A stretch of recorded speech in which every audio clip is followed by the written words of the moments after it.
দিন শেষে প্রতিটি মেয়ে চায় নিজের একটা ঘর হোক, একটা এমন জায়গা যেখানে সে নিজের মতো করে নিঃশ্বাস নিতে পারবে, যেখানে তার হাসি, কান্না, রাগ, অভিমান সবকিছুরই জায়গা থাকবে। সারাদিন অন্যের কথা ভেবে, অন্যের জন্য কাজ করে নিজের ইচ্ছে আর স্বপ্নগুলো অনেক সময় চাপা পড়ে যায়।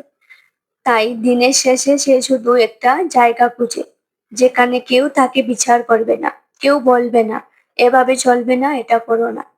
সে চায় এমন একটা ঘর যেটা শুধু ইট পাথরের না, ভালোবাসা, শান্তি আর নিজের স্বাধীনতার একটা ছোট্ট পৃথিবী, যেখানে সে নিজের মতো করে ঘর সাজাবে, নিজের পছন্দের জিনিস রাখবে, নিজের ইচ্ছে মতো সময় কাটাবে।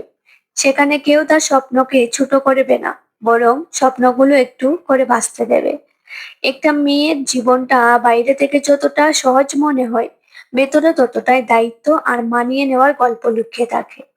ছোটবেলা থেকেই শেখানো হয়, এটা করো না, ওটা করো, এভাবে বসো, এভাবে কথা বলো।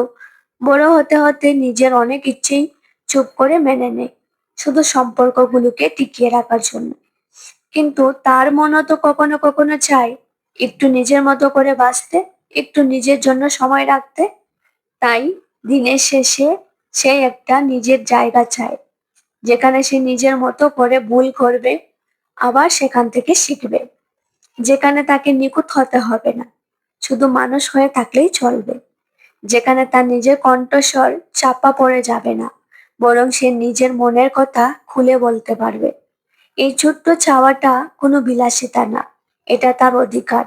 কারণ একটা মেয়েও মানুষ, তার নিজের মতো করে বাঁচার, নিজের একটা ঘর গড়ে তোলার স্বপ্ন থাকে। আর সেই ঘরটা শুধু চার দেওয়ালের না, সেটা তার শান্তি আর স্বাধীনতা আর তার নিজের অস্তিত্বের জায়গা।